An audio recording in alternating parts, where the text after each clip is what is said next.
الحمد لله نحمده ونستعينه ونستغفره ونؤمن به ونتوكل عليه ونعوذ بالله من شرور أنفسنا ومن سيئات أعمالنا من يهده الله فلا مضل له وأشهد أن لا إله إلا الله وحده لا شريك له وأشهد أن محمدا عبده ورسوله أما بعد فقد فقد قال الله سبحانه وتعالى في كلامه المجيد أعوذ بالله من الشيطان الرجيم بسم الله الرحمن الرحيم ربنا لا تزغ قلوبنا بعد إذ هديتنا وهب لنا من لدنك رحمة إنك أنت الوهاب وقال النبي صلى الله عليه وسلم إن الله كتب الإحسان على كل شيء آمنت بالله صدق اللہ العلی العظیم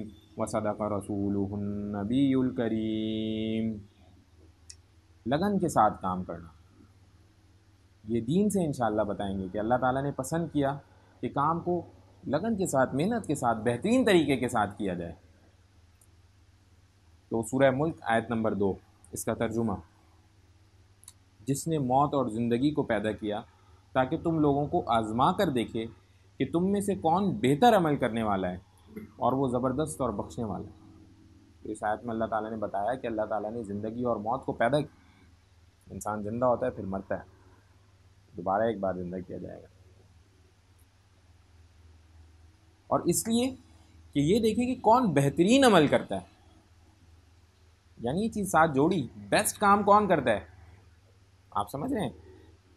اس چیز کو پرکھنا ہے، تو اس کو پرکھنے کے لیے اللہ نے ساری چیزیں بنائی اور یہ بتایا کہ بھائی بہترین عمل کرنا ضروری ہے، بہترین عمل لاؤ اپنے اندر۔ یہی مطلب ہوا نا، عمل تو بہت سارے لوگ سارے کے سارے کریں، بہترین کرنے کی بات ہوگی۔ اسی طرح سے دوسری آیت، اس کا ترجمہ سورہ بقرہ آیت نمبر 195، اور حسن عمل اختیار کرو، بے شک اللہ تعالیٰ ان لوگوں کو پسند کرتے ہیں جو اچھے طریقے سے عمل سر انجام دیتے ہیں۔ یہ کوئی آج کی بات نہیں ہے، یہ کوئی ابھی کوئی آپ یہ کہہ لیں کہ وہ کوئی لرننگ اینڈ ڈیولپمنٹ سیشن نہیں ہے، 1400 سال پہلے کی بات قرآن میں اللہ تعالیٰ نے ہمیں بتا دی۔ آج بھی اگر کوئی لرننگ وغیرہ کے سیشنز ہوتے ہیں تو لوگ کہتے ہیں کہ بھائی بیسٹ دو اپنا۔ اللہ تعالیٰ نے اتنے ٹائم پہلے ہمیں بتا دیا کہ بیسٹ دینا ہے اپنا، اور اسکوپ بہت زیادہ ہے، ایسا نہیں کہ صرف ورک پہ بیسٹ دینا ہے، ہر شعبے پہ بیسٹ دینا ہے۔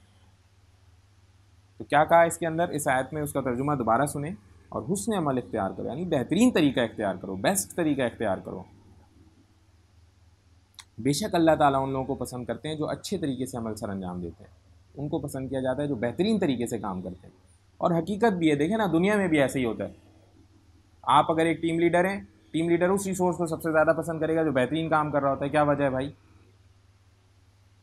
تو قدرتی ہے، انسان کی خصلت میں یہ چیز ڈالی گئی کہ بیسٹ والے کو بیسٹ کی طرف، بیسٹ کا رجحان ہے۔ تو اللہ تعالیٰ بھی ایسے ہی بیسٹ والوں کو پسند کرتے ہیں، بیسٹ والوں کو آگے لے کر آنا چاہتے ہیں۔ تو ہمارے لیے کرنے کا کام کیا ہے؟ ہم اپنے آپ کو بیسٹ کریں،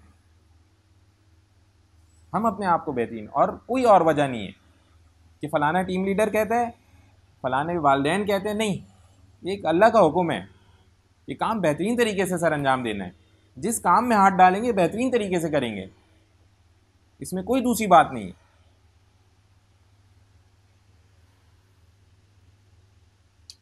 پھر ایک اور بات، ایک اور قرآن آیت، اس کا ترجمہ ہے، بہت اہم ترجمہ ہے، اس لیے میں آپ کے سامنے یہ چیز پیش کرتا ہوں۔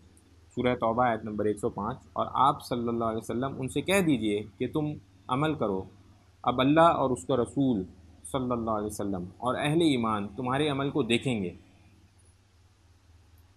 اور عنقریب تمہیں لوٹا دیا جائے گا اس کی طرف جو ہر غائب اور حاضر کا جاننے والا ہے، پھر وہ تمہیں بتا دے گا جو تم کیا کرتے تھے۔ اس کے دو حصے ہیں۔ پہلا حصہ تو یہ کہ اللہ کے رسول صلی اللہ علیہ وسلم، ایمان والے دیکھیں گے کہ کون سا بندہ کیا عمل کرتا رہتا ہے۔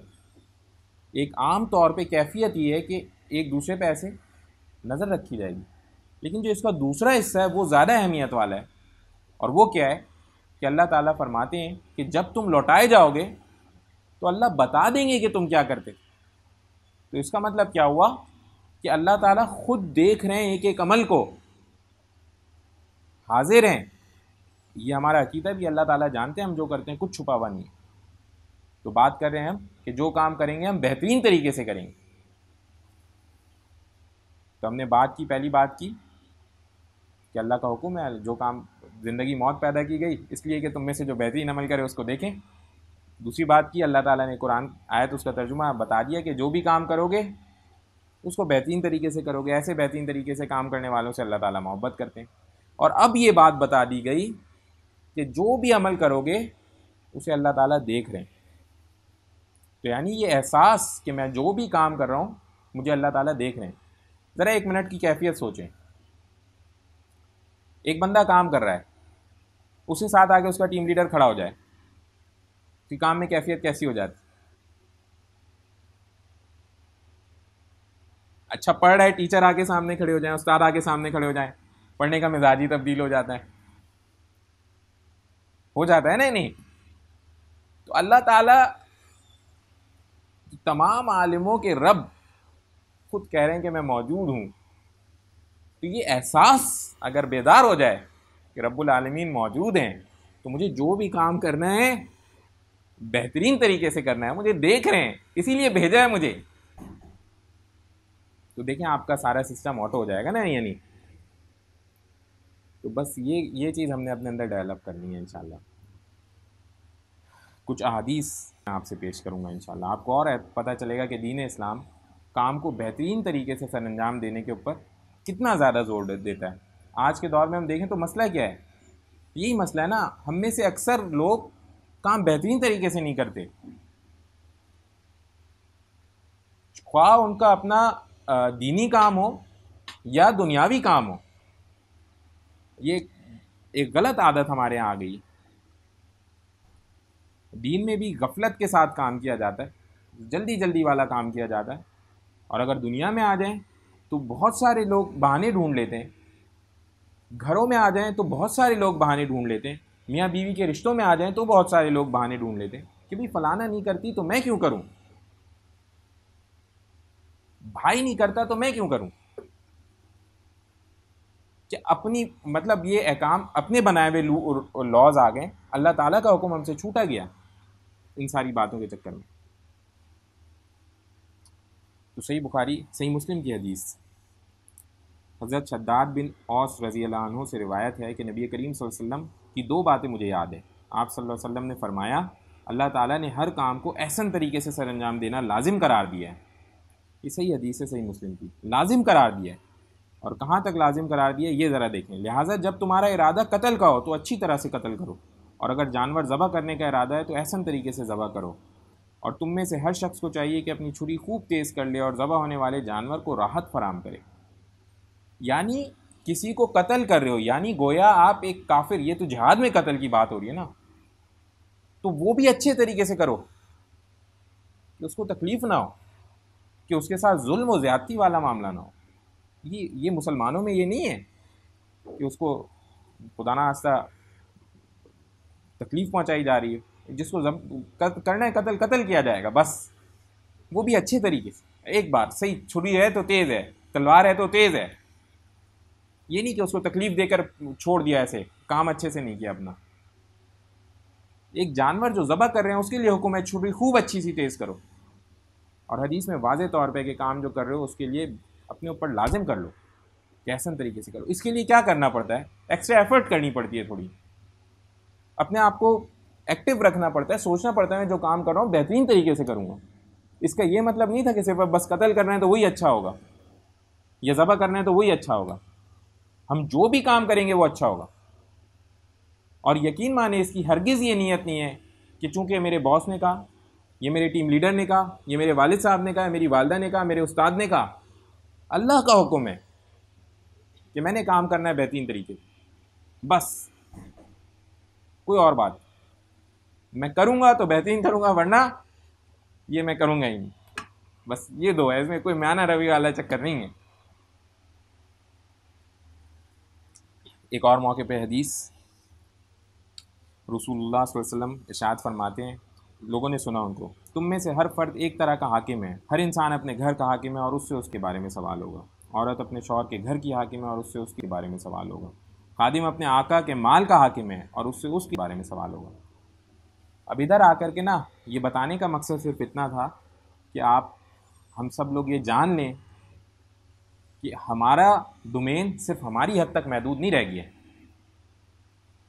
اور ہمارے اوپر رسپانسبلٹی اپنے سے زیادہ بھی ہے، اور جتنی زیادہ رسپانسبلٹی ہے اتنی زیادہ پھر یہ سوال والا بھی کیفیت اور بہترین سر انجام دینا ہے۔ اب ایک چیز ہوتی ہے نا کہ ایکسپیکٹیشنز ہیں، فلانی کی ایکسپیکٹیشن ہے کہ وہ تو میں کیا سے کیا نہ کر دوں، یہ بالکل الگ میٹر ہے، لیکن ایک چیز ہوتی ہے کہ میری کیا صلاحیت ہے، یہ میں خوب اچھی طرح جانتا ہوں، اور میں اپنی صلاحیت پہ پورا پلے کر رہا ہوں، یعنی یہ بھی میں خوب اچھی طرح جانتا ہوں نا، یا نہیں؟ سوال بس اس کا، کیونکہ ظاہری بات ہے، یہ بات پکی ہے، اللہ تعالیٰ نے کسی کو اوپر بنایا، کسی کو نیچے بنایا، کسی کو ذہین بنایا، کسی کو طاقتور بنایا، کسی کو کوئی مہارت دی، اسی لیے کی نا کہ سارے جڑ کے کام کریں، اور اللہ وہ دیکھ رہے ہیں بھائی، ہم تو یہاں دینی ایک اس میں بیٹھے ہوئے ہیں، یہ اسکول کالج تو ہے نہیں، نہ آفس ہے کہ ساروں کا اسکیل ایک، ذہین کو بھی نمبر پورے لینے، اور جو بیچارہ ذہین نہیں پیدا کیا اس کو بھی نمبر پورے لینے، یہ نہیں ہے، دنیا میں ایسا نہیں ہے، ٹیکنیکلی ایسا نہیں ہے، نظام بنا ہوا ہے، اب کیا کر سکتے ہیں۔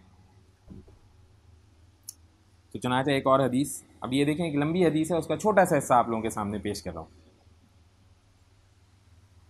اس حدیث میں ایسا ہوا کہ نبی کریم صلی اللہ علیہ وسلم کے ساتھ بہت سارے صحابی بیٹھے ہوئے تھے، تشریف رکھے ہوئے تھے، تو اللہ تعالیٰ نے چاہا کہ ان کی دین پہ تربیت ہو، حضرت جبریل علیہ السلام کو وہاں بھیجا گیا، اور ایک عام انسان کی شکل و صورت میں آئے اور وہ سوالات کیے جس پر چاہتے تھے کہ صحابہ کرام رضی اللہ عنہم اجمعین کی تربیت ہو۔ تو ایک سوال آپ لوگوں کے سامنے پیش کروں۔ سوال کیا گیا، جبریل علیہ السلام نے پوچھا احسان کیا ہے، نبی کریم صلی اللہ علیہ وسلم سے پوچھا احسان کیا ہے، تو نبی کریم صلی اللہ علیہ وسلم نے ارشاد فرمایا احسان یہ ہے کہ تم اللہ کی عبادت اس طرح کرو کہ گویا تم اسے دیکھ رہے ہو، اور اگر یہ درجہ نہ حاصل ہو تو پھر یہ تو سمجھو کہ وہ تمہیں دیکھ رہا ہے۔ مطلب صرف یہ دو باتیں، پہلی بات یہ کہ اللہ سبحانہ و تعالیٰ سب سے بڑا درجہ، وہ ہمیں خود احساس ہوتا ہے، ہم دیکھ رہے ہیں، جیسے عبادت میں ہم دیکھ رہے ہیں، ہمارا دھیان ان کی طرف ہے۔ اب یہ کیسے ہے؟ جیسے فرض کریں عبادت کو خاص طور پہ رکھ کر کے دیکھا جائے تو اگر میں پڑھ رہا ہوں سبحان اللہ، سبحان اللہ کہتے ہو، اللہ تعالیٰ سے کلام ہو رہا ہے، سبحان اللہ، الحمدللہ کہہ رہا ہوں، الحمدللہ اللہ تعالیٰ کا شکر ادا کر، اللہ اکبر کہہ رہا ہوں تو دھیان ہے اللہ اکبر، اللہ تعالیٰ بڑے، اور یہ نہیں حاصل کر سکتے تو کم، ورنہ کیا ہے، نماز ایسی بھی پڑھی جا سکتی ہے، پتہ ہی نہیں کہیں سے کہیں، اور وہ پوری ایک اپنی ایکٹیویٹی ہو گئی، بس ہو گئی نماز۔ کم سے کم درجہ یہ ہے کہ اللہ تعالیٰ مجھے دیکھ رہا ہے، جیسے کام میں نے ابھی کہا نا، کم سے کم درجہ یہی تھا کہ اللہ تعالیٰ کو حاضر و ناظر جان کے اپنا کام دھیان سے سر انجام دیا جائے، یہ کم سے کم درجہ ہے۔ تو لگن کے ساتھ عبادت اگر لگن کے ساتھ کرنے کا حکم ہے تو جو بندہ، اس کو اللہ تعالیٰ اگر ایسی عبادت نصیب فرما دیں تو اس کی دھیان کے اوپر کیسی ڈیولپمنٹ ہوئی ہوئی ہوگی، آپ مجھے بتائیں ذرا، کام کے اوپر فوکس کی اس کی کیسی ڈیولپمنٹ ہوئی ہوئی ہوگی، کہ جو کلام بھی کر رہا ہے تو جو دیکھا تو نہیں ہے نا اللہ تعالیٰ کو کسی نے، تو دھیان اتنا ہے کہ اللہ تعالیٰ کی طرف، تو جب وہ کام پہ بیٹھے گا تو کام پہ بھی ایسے ہی دھیان سے بیٹھے، پھر جو عام بندہ بیٹھا ہے وہ ایک دیکھ رہا ہے تو یہ تین دیکھ، صلاحیت عطا فرما دی جاتی ہے۔ اسی طرح سے ایک اور موقع کے اوپر، اب یہ دیکھیں کام کرنے والے حضرات، ہم سارا ایک کام کرنے والے لوگ ہیں، موجود ہیں یہاں کے اوپر، ان لوگوں کے لیے دیکھیں خاص یہ بات میں خاص طور پہ ادھر بتانا چاہتا ہوں، بات ہو رہی ہے لگن کے ساتھ کام کرنے کی، تو لگن کے ساتھ کام کرتے ہوئے کچھ چیزوں کا اہتمام، خاص طور پہ یہ ایک حدیث آپ لوگوں کے سامنے پیش کرتا ہوں۔ حضرت عبداللہ بن عمر رضی اللہ عنہ سے روایت ہے کہ اللہ کے رسول صلی اللہ علیہ وسلم نے ارشاد فرمایا غلام جب اپنے آقا کے ساتھ مخلص ہو اور اللہ کی عبادت بھی اچھے طریقے سے کرے تو ایسے شخص کو دگنا اجر ملتا ہے۔ یعنی بات یہ ہوئی مخلص ہے اور عبادت میں کوتاہی نہیں ہے، عبادت میں کوتاہی، اللہ تعالیٰ کی عبادت میں کوئی کوتاہی، ایسے بندے کو ڈبل بینیفٹ۔ یعنی ہم کبھی کبھار اتنا زیادہ کاموں میں لگے ہوئے ہوتے ہیں، مین چیزیں اہم چیزیں چھوٹ جاتی ہیں، عبادت چھوٹ، نمازیں چھوٹ گئیں، فرض چھوٹ گیا، یہ مسئلے میں آ گئے. یہ دماغ میں رکھے مالک سب سے بڑا مالک اللہ تعالیٰ، سب سے پہلے ان کا حکم، اور اس کے بعد اگر میں نے اپنا جو بھی میرا ٹیم لیڈر ہے اگر میں ان کے ساتھ بھی مخلص ہوں اور اچھے طریقے سے کام سر انجام دے رہا ہوں تو میرے لیے وہی چیزیں ڈبل بینیفٹ ٹوائس، کہ وہ بھی بیسٹ کیا ہوا ہے یہ بھی سنبھالا ہوا ہے، ایسی بات نہیں ہے. پھر ایک اور موقع کے اوپر اب دیکھیں دین اسلام میں بات ہو رہی ہے کس طرح اس چیز کو بار بار بتایا گیا کہ جو بھی کام کرو کیسے کرو، اچھے طریقے سے کرو، اچھے طریقے سے کرو. حضرت عثمان بن عفان رضی اللہ عنہ سے روایت ہے کہ اللہ کے رسول صلی اللہ علیہ وسلم ارشاد فرماتے ہیں جس شخص نے اچھی طرح وضو کیا تو اس کے گناہ اس کے جسم سے نکل جاتے ہیں حتیٰ کہ اس کے ناخنوں کے نیچے سے بھی نکل جاتے ہیں. اب شرط یہ ہے کہ وضو کیا نہیں، اچھے سے وضو کیا. یہ حدیث کے لفظ، وضو کیا تو اچھے سے وضو کیا. تو کام جو بھی کرنا ہے اچھے سے کرنا ہے، اس چیز پہ دھیان دیں. صبح سے جب اٹھیں نا آنکھ کھل جائے تو اب دماغ میں بس ایک چیز ہونی ہے، وہ کیا کہ جو کام کروں گا بہترین طریقے سے کروں گا، جو کام کروں گا بہترین طریقے سے کروں گا، اچھے طریقے سے کروں گا. ایک اور موقع کے اوپر آتا ہے نبی کریم صلی اللہ علیہ وسلم نے ارشاد فرمایا جو شخص جمعے کے دن اچھی طرح غسل کرے، اچھی طرح طہارت حاصل کرے، عمدہ لباس پہنے اور گھر میں جو خوشبو میسر ہو لگائے، پھر نماز جمعہ کے لیے حاضر ہو اور کوئی لغو اور فضول بات نہ کرے اور نہ ہی دو بندوں کے درمیان آگے بڑھنے کے لیے تفریق ڈالے، تو اس کے ایک جمعہ سے لے کر دوسرے جمعہ تک کے گناہوں کی بخشش کر دی جاتی ہے. اب دوبارہ آپ اس حدیث پہ غور کریں گے نا تو کیا ہے، غسل کیا تو وہ اچھے سے کیا، دوسرا کام کیا تو وہ اچھے سے کیا، کپڑے پہنے تو کوشش کی وہ اچھے سے پہنے، مجمع میں جا رہا ہے خوشبو لگا کے گیا، سارا کام کیا کیا اچھا اچھا اچھا. لوگوں میں جا کے بیٹھا تو کسی کو تکلیف نہیں پہنچائی، پریشانی نہیں کی. پھر اچھا جس کام سے گیا تھا جمعے کا خطبہ سننے، کسی اور چیز میں نہیں پڑا، وہی کام کیا اچھے سے. جو سارے اچھے اچھے کام کر لیے، ویسے بندے کے لیے اللہ تعالیٰ نے کہا کہ بھائی اس کے جتنے پچھلے گناہ ہیں اس وقت تک کے معاف. میں بتا رہا ہوں آپ کو، یہ ہمیں اس کے لیے ہمیں کہیں دور جانے کی ضرورت نہیں ہے، ہمیں ہمارے دین نے سکھایا، ہمیں ہمارے دین نے سکھایا. اور یقین مانیں اللہ تعالیٰ کی رضا کے لیے کرنا شروع کر دیا، یہ آخری سانس تک ایسے چلتا رہے گا اور زندگی کے ایک شعبے پہ نہیں کئی شعبوں کے اوپر اثر انداز ہو جائے گا.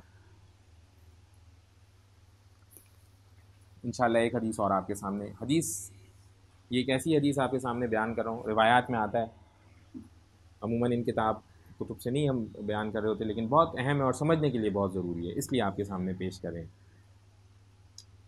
تو جناب ایک صحابی کی وفات ہو گئی، ان کو دفنا رہے تھے. تو جب ان کو دفنا رہے تھے تو موقع کے اوپر ایسا ہوا کہ سارے صحابی جمع تھے، نبی کریم صلی اللہ علیہ وسلم خود بھی موجود تھے. تو نبی کریم صلی اللہ علیہ وسلم کہنے لگے اس شخص کی لحد یعنی قبر کو خوب ہموار کر لو. آپ صلی اللہ علیہ وسلم نے اس بات پر اتنا اصرار کیا کہ لوگ یہ سمجھنے لگے یہ کوئی سنت طریقہ ہے، یعنی قبر کو خوب اچھے سے سیدھا کر لو. لوگ یہ سمجھنے لگے، یعنی جو صحابی کھڑے تھے سمجھنے لگے کہ یہ کوئی سنت طریقہ ہے. تو آپ صلی اللہ علیہ وسلم ان کی طرف متوجہ ہوئے، واپس گھوم گئے، ان کی طرف گھومے اور گھوم کر کے کہتے ہیں اس مردے کو نہ کوئی فائدہ پہنچنے والا ہے اور نہ ہی کوئی نقصان، البتہ اللہ جل شانہ کو یہ بات پسند ہے کہ کام کرنے والا شخص جب کوئی کام کرے تو اس کو احسن طریقے سے سر انجام دے. سبحان اللہ. اب آپ ذرا دیکھیں، انہوں نے یہ تربیت کر دی، بتا دیا کہ بھائی اس مردے کے لیے نہیں ہو رہا، یہ جو آپ لوگ کام کر رہے ہو نا آپ لوگ کام اچھے سے کرو. اللہ تعالیٰ پسند کرتے ہیں کہ کام بہترین طریقے سے کرو، اور وہ میں نے آپ کو بتا دیا. ایکسپیکٹیشن ایک الگ بات ہے، سیلف انڈرسٹینڈنگ ہمیں اچھی طرح پتہ ہوتی ہے یار میں نے اپنا بیسٹ دیا ہے یا نہیں دیا. اگر سیلف پتہ چل جائے نا میں نے اپنا بیسٹ دیا ہے، آپ نے کام پورا کیا ہے انشاءاللہ. تو انشاءاللہ یہ ہمارا موضوع یہاں پہ مکمل ہوا. تو عزم کرتے ہیں نا انشاءاللہ جو بھی کام کریں گے بہترین طریقے سے کریں گے انشاءاللہ. اللہ تعالیٰ کو حاضر و ناظر جاننے کی کوشش کریں گے، اپنا بیسٹ دیں گے، دین میں بھی دنیا میں بھی انشاءاللہ بیسٹ دیں گے. چلو بہت شکریہ. بس ایک دعا کر لیتے ہیں. یا ارحم الراحمین یا ارحم الراحمین یا ارحم الراحمین، اللہم صلی علی محمد وعلی آل محمد، لا الہ الا انت سبحانک انی کنت من الظالمین، اللہم اعنی علی ذکرک و شکرک و حسن عبادتک، اہدنا الصراط المستقیم، ربنا لا تزغ قلوبنا بعد إذ هديتنا وهب لنا من لدنك رحمة إنك أنت الوهاب. سمعنا وأطعنا غفرانك ربنا إليك المصير برحمتك يا أرحم الراحمين.